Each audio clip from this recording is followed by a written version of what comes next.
Fala pessoal, beleza? Como vocês estão? Tudo certo? Galerinha, no vídeo de hoje nós vamos falar um pouquinho mais sobre poliedros de Platão, um pouco sobre prismas e também um pouco sobre pirâmides. Mas caso você não esteja inscrito no canal, se inscreva, ative as notificações para você receber sempre os vídeos aqui do canal.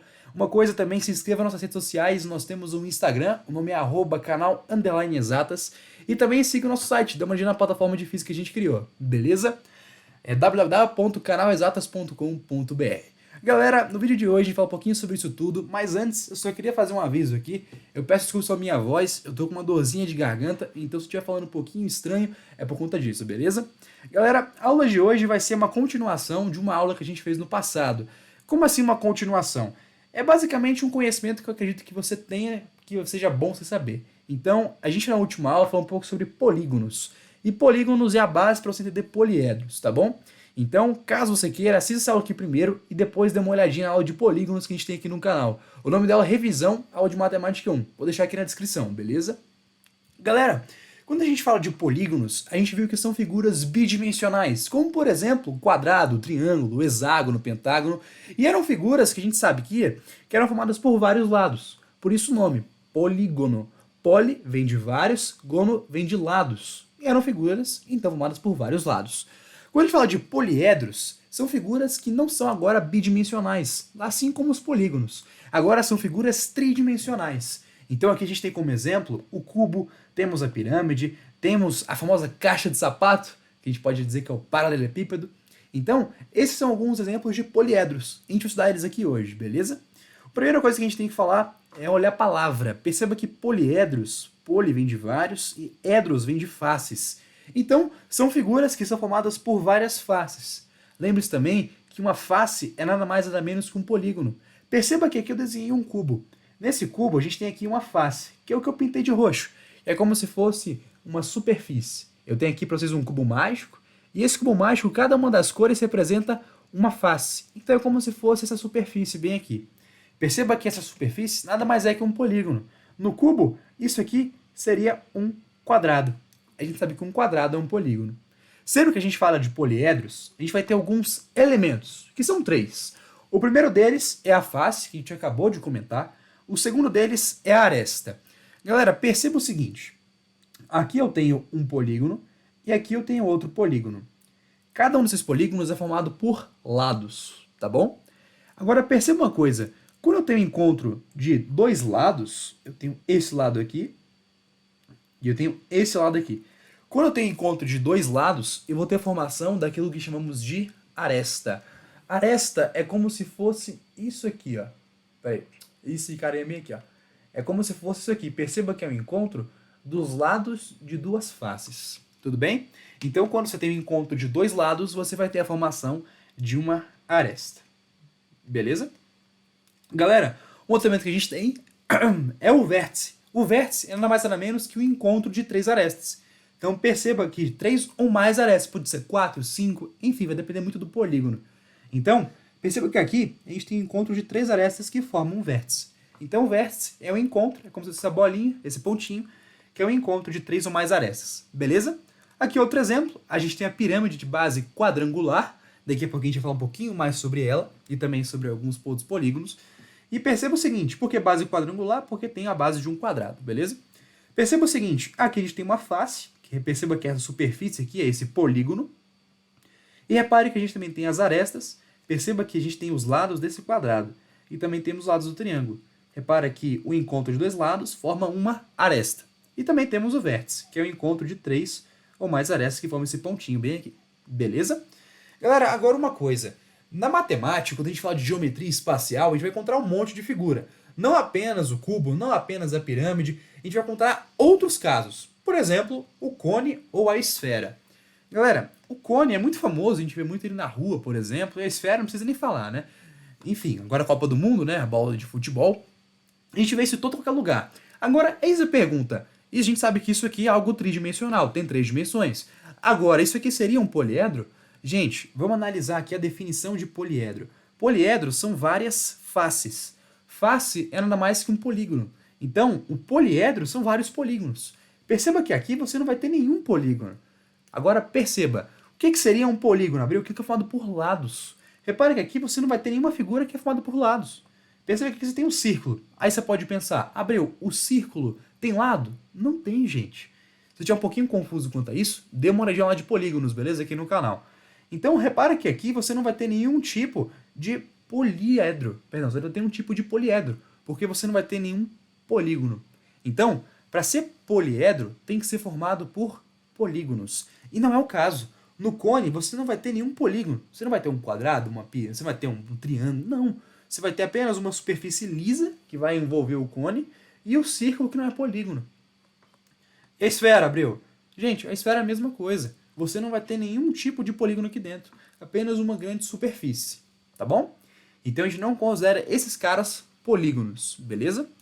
Agora, uma outra coisa. Quando a gente fala de polígono, uma coisa que a gente precisa saber é com relação à definição de polígonos. Temos polígonos que são convexos e polígonos que são não convexos. Agora, o que significa dizer isso?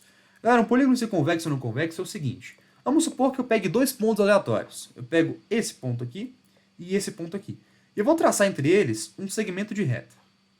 Se esse segmento de reta, entre dois pontos aleatórios que eu pegar aqui dentro desse poliedro, ele for totalmente, esse segmento de reta ficar dentro totalmente do poliedro, aqui você vai ter um poliedro convexo. Tá bom? Então, pega, por exemplo, esse cara aqui e esse cara aqui. Se você juntar os dois, perceba que esse segmento vai ficar todo dentro do poliedro. Agora, o mesmo não acontece se eu pegar esse cara aqui e esse cara aqui e juntar os dois. Perceba que nesse caso você vai ter uma região que vai ficar dentro do poliedro, porém vai ter uma outra região que vai ficar na parte de fora. Então, gente, quando acontece você pegar dois pontos, quaisquer dois pontos aleatórios, e juntar eles, e esse segmento de reta ficar totalmente dentro do poliedro, aí vai ser um poliedro que a gente chama de convexo.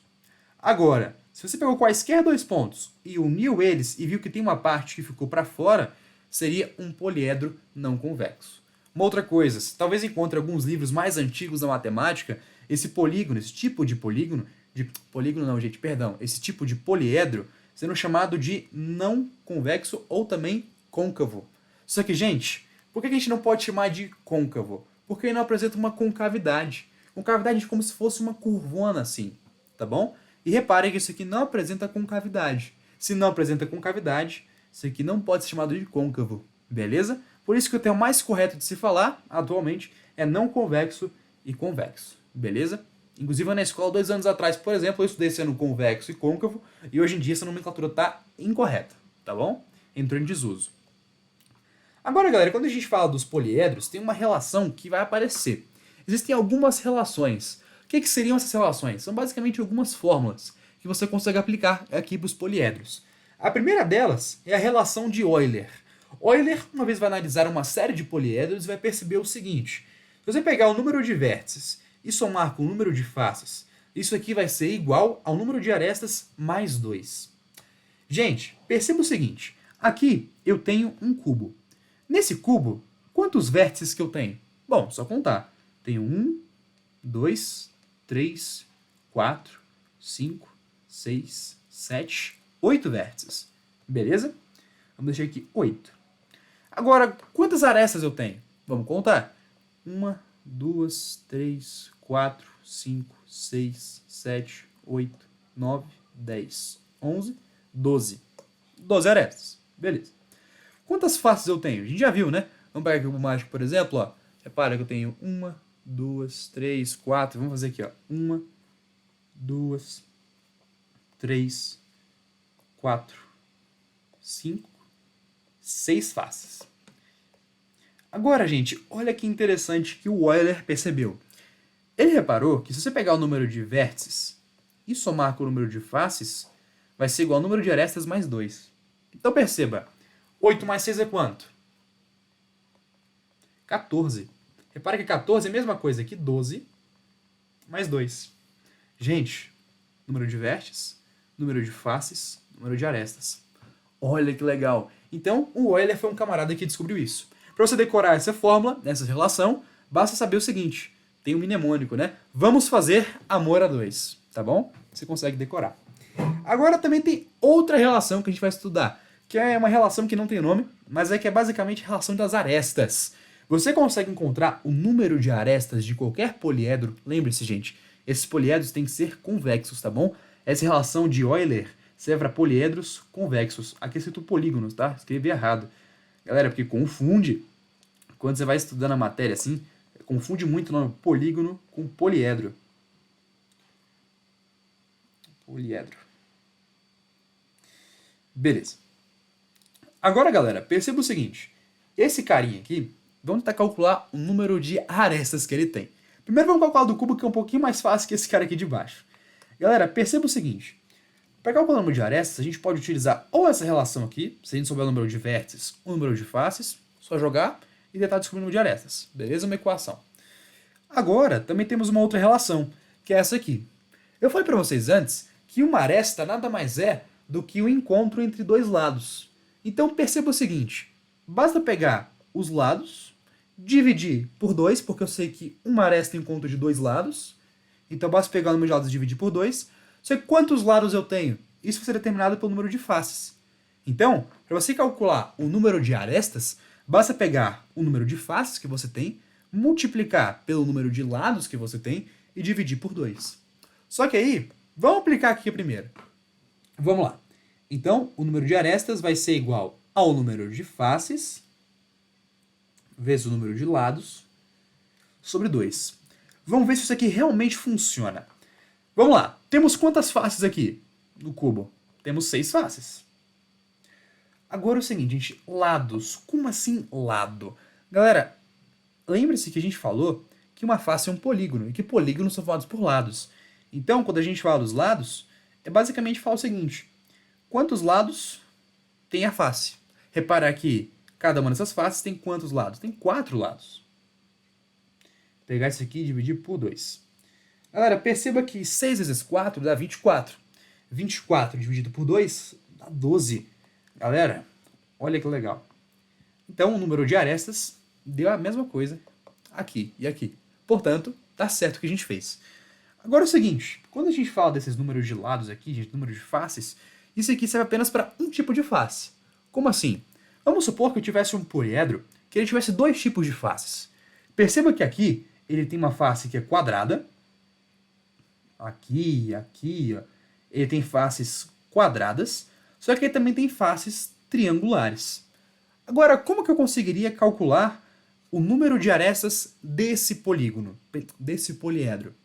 Gente, é a mesma coisa, só que um pouquinho diferente. Repara que aqui você tinha apenas um tipo de face que a gente considerou, que é uma face que tem 4 lados. Agora, você tem 2 tipos de face. Você tem a face que tem 4 lados e a face que tem 3 lados. Então, galera, é mais ou menos a mesma coisa. Vamos lá. Deixa eu mostrar para vocês como é que funciona aqui na prática. O número de arestas vai ser igual. Você vai fazer isso, gente, essa conta aqui de faces e lados, com cada tipo de face que você tiver. Então, vamos lá. Vamos primeiramente pegar a face quadrada. Repara que aqui eu tenho 6 faces quadradas. Então, vai ficar 6, número de faces, vezes... Repara aqui, o quadrado tem quantos lados? Tem 4. Tudo bem? Mais, agora o outro tipo de face que a gente tem. Então, perceba, a gente tem 8 faces triangulares. Repara que o triângulo possui quantos lados? 3. Gente, é isso aí. Vou pegar isso tudo e dividir por 2. Então, perceba que a cada tipo de face que você tiver, você vai fazer esse cálculo e depois somar todos os tipos, entendeu? Então, primeiro pega faces, multiplica por lados e vai ser com cada um dos tipos de faces que você tem, tá bom? Então, vamos lá. 6 vezes 4 dá quanto? Dá 24. Mais 8 vezes 3. Repara que 8 vezes 3 é 24 também. Gente, perceba o seguinte. 24 vezes 24 é 48. Concorda comigo? É isso aí, beleza, isso aí mesmo. Repara aqui, 24 vezes 24 é 48. 48 dividido por 2 é quanto? 24. Portanto, o número de arestas que eu vou ter aqui são 24 arestas. Beleza? Galera, eu só vou parar aqui ó, rapidinho. Vai ter um corte só para carregar aqui minha caneta. Beleza? Valeu. Beleza, pessoal. Voltei aqui. Então, é basicamente isso que você deve fazer para você conseguir encontrar o número de arestas de um poliedro que tem outros tipos de faces. Tem mais de um tipo de face. Beleza? Agora, galera, vamos falar de alguns poliedros chamados poliedros de Platão. E são os que mais caem nos seus vestibulares. Beleza? Galera, o que seria um poliedro de Platão? Primeiro, para ser poliedro de Platão, todas as faces têm que ter a mesma quantidade de arestas. Então perceba o seguinte, esse cara aqui que eu trabalhei aqui do lado, um paralelepípedo, ele é um poliedro de Platão. Eu estou afirmando isso para você. Agora perceba que cada uma das faces que ele tem 4 arestas. Então essa é a primeira característica para ser um poliedro de Platão. Agora é o seguinte, partem de cada vértice a mesma quantidade de arestas. Então para ser um poliedro de Platão, tem que ter essas duas coisas. Primeiro, a mesma quantidade de arestas em cada uma das faces. E em segundo, partir de cada vértice a mesma quantidade de arestas. Tudo bem? Perceba que desse cara aqui saem 3 arestas, desse cara aqui saem 3 arestas e desse outro cara aqui saem 3 arestas também. Então de cada um dos vértices sai a mesma quantidade de arestas. Beleza? Se você pegar todos os tipos de poliedros existentes no universo e for aplicar para essas duas características, você vai ver que existem apenas 5 poliedros, tá bom? O primeiro deles seria o tetraedro. Depois vai ter o hexaedro, octaedro, dodecaedro e icosaedro. Então, vamos aqui mostrar aqui para vocês, galera. Vamos pegar aqui para mostrar para vocês como é que funciona. Aqui, ó. PZTOD, porque já vai dar, já vocês vão entender o porquê. Aqui, galera. Então, só isso aqui bem aqui. Repara que esse aqui é o tetaedro, que está aqui de cima. Octaedro. Aqui, esse aqui está um pouco melhor. Tetaedro, octaedro, cubo, que a gente chama de também aqui, ó, cubo, dodecaedro e icosaedro. O cubo, galera, a gente também chama aqui, ó, de hexaedro, tá bom? Perceba que o cubo é formado por 6 faces. Então a gente pode dizer que ele é um hexaedro. Hexa, galera, vem de 6. Se Deus quiser, o Brasil vai ganhar um hexa esse ano. E edro vem de faces, beleza? Então temos esses 5 tipos de poliedro de Platão, tranquilo? O tetaedro, o octaedro, o cubo, também chamado de hexaedro, o dodecaedro e o icosaedro. E uma coisa importante que a gente tem que saber de cada um deles é a base que ele tem. Então, se você pegar o tetaedro, perceba que a base que ele tem é triangular. Isso é bom você saber, tá bom? Se você pegar o octaedro, perceba que a base dele seria uma base quadrada. Aqui, ó. Não, perdão. Se você pegar o hexaedro, vou pegar o hexaedro primeiro. Pegar o hexaedro, ou seja, o cubo, você vai perceber que ele tem uma base quadrada. Agora, se você pegar o octaedro, você vai ver que ele possui uma base triangular, percebe um monte de triângulos. Se você pegar o dodecaedro, você vai ver que ele apresenta uma base pentagonal. E se você pegar o icosaedro, você vai ver que ele apresenta uma base triangular. Então, gente, só e aqui. Então, gente, é isso que você tem que saber. Esses são os 5 poliedros de Platão. E para você decorar quais são, a ordem deles, tem um mnemônico que você pode usar. Basicamente um macetezinho, que é TOD. É o TOD escrito errado, mas é TOD. Então esse T vai vir de tetraedro, seria aquele que a gente viu. Depois o hexaedro, ou melhor dizendo, o cubo. O octaedro, dodecaedro e icosaedro. Beleza? Então vamos lá. Tetraedro apresenta 4 faces. 4 faces que são triangulares. O hexaedro, 6 faces que são quadrangulares. O octaedro, 8 faces que são triangulares. Dodecaedro, 12 faces que são pentagonais. E icosaedro, 20 faces que são triangulares. Beleza? Uma outra coisa que a gente tem que falar é acerca dos ângulos internos dos poliedros. Gente, primeira coisa, a gente viu lá nos polígonos uma forma para calcular a soma dos ângulos internos de todo e qualquer polígono. A ideia era basicamente essa. A gente sabe que se você pegar um triângulo qualquer, a soma dos seus ângulos internos sempre vai ser igual a 180. Por quê? Eu posso pegar esse cara aqui e perceber que aqui são 2 retas paralelas. Tudo bem? Eu tracei uma reta paralela, essa reta vermelha aqui em cima, e eu percebo que são 2 retas paralelas. A gente viu que esse cara aqui e esse cara aqui são a mesma coisa. São ângulos, a gente disse que são alternos internos. Beleza? Mesma coisa acontece com esse cara. Então perceba, esse cara mais esse cara aqui, juntos tem um ângulo de 180 graus. Metade de uma volta. Então, todo e qualquer triângulo vai ter que ter a soma dos seus ângulos internos iguais a 180 graus. E o mesmo vai acontecer com outros polígonos. Só que aí tem um detalhe. Gente, Vamos supor que eu pego um retângulo. Como é que eu consigo calcular a soma dos ângulos internos do retângulo? Eu posso pegar o retângulo e dividir em triângulos. Eu sei que cada um dos triângulos tem 180 graus, a soma dos seus ângulos internos. Então perceba, se aqui é 180 e eu tenho dois triângulos, logo a soma dos ângulos internos desse carinha aqui vai ser igual a 180 vezes 2, que é 360. O mesmo acontece se eu pegar, por exemplo, um pentágono. Eu posso dividir em vários triângulos, ficaria 180 mais 180 mais 180, e se não me falha a memória é 540.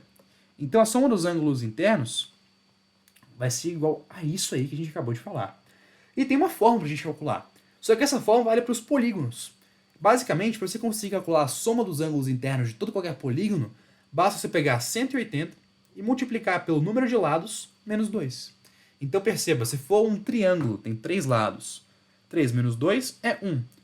1 vezes 180 é a soma dos ângulos internos do triângulo, que realmente é 180. Vamos supor que eu tenha um quadrilátero. 4 menos 2 é 2. 2 vezes 180 é 360, assim como a gente viu. Ou ainda, pego, por exemplo, um pentágono.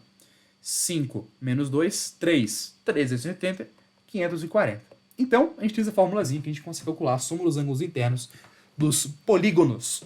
Agora, a gente tem uma outra fórmula agora para calcular a soma dos ângulos internos dos poliedros. Então, basta você pegar 360 ao invés de 180 e multiplicar pelo número de vértices menos 2. Se quiserem que depois eu faça um vídeo, seja lá no Instagram, aqui no canal, explicando essa fórmula, eu posso fazer para vocês, beleza? Só não trouxe porque achei que o vídeo ia ficar muito longo. Tranquilo? Então, para você calcular a soma dos ângulos internos dentro dos poliedros, basta fazer isso aqui, beleza?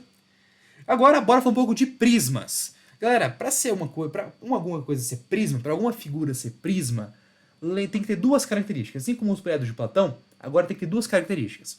Uma outra coisa, prismas são poliedros, tá bom? Então todo prisma é poliedro. Só que nem todo poliedro vai ser um prisma, tá bom? Gente, para ser um prisma, a primeira coisa que tem que ter são duas faces paralelas e congruentes. Então perceba que aqui eu tenho esse cara e esse cara. Os dois são paralelos. O que significa isso? Significa que se você for ver esses caras aqui, ó, tipo, se você pegar essa figura aqui, botar numa mesa e colocar na altura do olho, você vai mais ou menos isso aqui, ó. Conseguiu ver? É como se você estivesse olhando aqui, ó. Aqui são seus olhos, você tá vendo aqui, ó, pupila, ficou horrível. Mas você tá vendo nessa direção, tá vendo de frente. Você vê algo mais ou menos parecido com isso aqui. Galera, isso aqui é basicamente a ideia, tá bom? Perceba que aqui nunca vai se encontrar. Lá no infinito nunca vai se encontrar. Então apresenta duas faces que são paralelas e são duas faces que são iguais. Além de serem paralelas, tem que ser iguais também. Perceba que esse triângulo, que é a mesma coisa que esse triângulo aqui, tá bom? Então para ser um prisma tem que ter duas faces paralelas e congruentes. Uma outra coisa, faces laterais formadas por paralelogramos. Gente, o que é um paralelogramo? Um paralelogramo na matemática, ele ou é isso aqui, ou é como se fosse um retângulo tombado. Um paralelogramo, gente, é basicamente uma figura que tem 4 lados, tudo bem? E essa figura que tem 4 lados tem 2 pares de lados paralelos. Perceba que eu tenho esse cara aqui, ó. Eu tenho esse lado e esse lado aqui. No infinito, esses dois aqui nunca vão se encontrar. Beleza? Eu também tenho esse cara aqui de baixo e esse cara aqui de cima. E no infinito, eles nunca vão se encontrar. Mesmo que você prolongue várias e várias vezes, ele nunca vai se encontrar. Então, na matemática, um paralelogramo é aquele polígono formado por 2 pares de lados que nunca vão se encontrar. 2 pares de lados paralelos, tá bom? Então, para ser um prisma, tem que seguir essas duas características, beleza? Então, vamos ver aqui o exemplo de prisma. Temos um cara aqui chamado de prisma reto. Galera, vamos lá. Por que é prisma? Perceba que ele tem essa face aqui, que é paralela a essa face aqui de baixo. E perceba uma outra coisa. Essas faces são iguais. Essas faces são congruentes. Tudo bem? Uma outra coisa. Ele é formado, essa área lateral aqui, é formada por faces que são paralelogramos. Perceba que aqui eu tenho 2 pares de lados que são paralelos, tá bom? Quando a gente fala de prismas, também tem esse cara aqui, ó. Mesma coisa, galera. Perceba aqui que eu tenho 2 áreas que que são iguais e que são paralelas. Gabriel, mas como assim paralela? Gente, vou tentar enxergar aqui, ó. Vamos supor que seus olhos estão bem aqui e estão olhando nessa direção para cá, ó. Para cá que eles estão olhando. Se você for olhar nessa direção, você vai encontrar algo mais ou menos isso aqui, ó. Perceba que esses dois lados, se você prolongar ele até o infinito, nunca vai se encontrar. Nenhum deles vão se encontrar no infinito. Então perceba, são áreas, são faces, que elas são paralelas. No infinito elas nunca vão se encontrar. E elas são iguais, beleza? Uma outra coisa, gente, quando a gente fala de prismas, tem duas classificações. Um prisma que a gente chama de reto e um prisma que a gente chama de oblíquo. O prisma que é reto é aquele em que a altura do prisma vai ser igual à sua aresta lateral. Então perceba, vai estar meio que retinho, né? Então perceba, aqui é a aresta lateral, tá bom? Que eu chamo de AL. Perceba que isso aqui vai ser igual à altura do prisma. Lembre-se que para ser altura tem que fechar ângulo de 90 graus, tudo bem? Então aqui vai ser realmente a altura. Agora, repara que a altura é isso aqui, fecha ângulo de 90. Perceba que a aresta lateral, gente, está tombada. Ela não vai ser realmente a altura. Perceba que a altura é isso aqui. Isso aqui não é a altura. Então, quando a aresta lateral é diferente da altura, você vai ter um prisma que a gente chama de oblíquo. É como se fosse tombado. Beleza? Tem a torre de pizza, por exemplo. Galerinha, agora uma outra coisa. Temos agora que a gente tem que falar de alguns elementos dos prismas, tá bom? E o primeiro deles seria a diagonal da base. Galera, a diagonal da base é basicamente isso aqui. Lembre-se que o conceito de diagonal é um segmento de reta, que une dois pontos não consecutivos. Então, perceba o seguinte, esse cara aqui ele é consecutivo desse, porque eles estão unidos por um lado, tá bom? É como se esse aqui viesse, esse vértice aqui viesse depois desse. Tudo bem? Mesma coisa acontece com esse cara. Eles são consecutivos, estão unidos por um lado. Agora perceba que esse cara aqui não está unido por nenhum lado por esse. A diagonal vai ser um segmento de reta que vai unir esses dois pontos, que não estão unidos por lados. Tudo bem? Gente, a diagonal da base vai ser isso, só que na base. Tudo bem? E também temos a diagonal do prisma. A diagonal do prisma, gente, ela está meio que tridimensional. Ela pega desse vértice aqui e vai até esse outro vértice aqui. Tudo bem? E segue a mesma lógica do que a gente falou anteriormente na diagonal da base. Beleza? Une dois pontos não consecutivos, enfim. Agora, gente, uma coisa que é importante a gente falar é acerca da nomenclatura. Sempre quando a gente fala de prismas, você vai encontrar vários na internet. Assim como eu falei antes. Lembra quando a gente falou dos prismas, dos poliedros de Platão? Que você teria vários tipos de poliedros e apenas alguns são considerados poliedros de Platão? A mesma coisa são com os prismas. Você vai ter algumas classificações. Tudo bem? A primeira classificação é o prisma de base triangular. Toda classificação de prisma vai ser através do nome de sua base. Então, se for uma base triangular, prisma de base triangular. Se for um prisma de base quadrada, vai ser prisma de base quadrangular. Se for um prisma de base pentagonal, o nome vai ser prisma de base pentagonal. Se for um prisma de base hexagonal, o nome vai ser prisma de base hexagonal. Tudo bem? Então é assim que você vai chamar, você vai nomear os prismas, de acordo com a sua base. Tudo bem? Uma outra coisa que é importante a gente falar é que a gente tem esse cara aqui. Esse cara aqui, ó, esse carinha aqui, o prisma de base quadrangular, é o único dos prismas que é um poliedro de Platão. O que é um poliedro de Platão mesmo? Lembre-se, tem que seguir duas características. Primeira coisa, todas as faces têm que ter o mesmo número de arestas. Perceba que todas as faces têm o mesmo número de arestas, que nesse caso aqui são 4. Tá bom? Agora perceba uma coisa, de cada vértice tem que partir o mesmo número de arestas. Perceba que isso aqui está acontecendo, em todas partem 3 arestas. Então, galera, esse cara aqui, ele é um poliedro de Platão. Ele também é chamado de paralelepípedo reto-retângulo. Reto-retângulo. Galera, minha dicção tá horrível hoje, eu peço desculpas, viu? Se não me engano, é paralelepípedo reto-retângulo, tá bom? Que é esse carinha bem aqui que a gente chama, beleza? Agora, pra gente descobrir a área do prisma, como é que funciona. Algumas questões vão te perguntar, calcule a área do prisma. E como que eu faço para calcular? Gente, perceba uma coisa, a área do prisma nada mais é que a soma de todas as áreas. Então perceba, aqui eu vou ter várias faces. Cada face vai ter a sua área. Para você então calcular a área do prisma, basta você calcular a área de todas as faces e depois somar. Então, gente, perceba, você sempre vai ter esses dois carinhas aqui que eles são iguais. Tudo bem?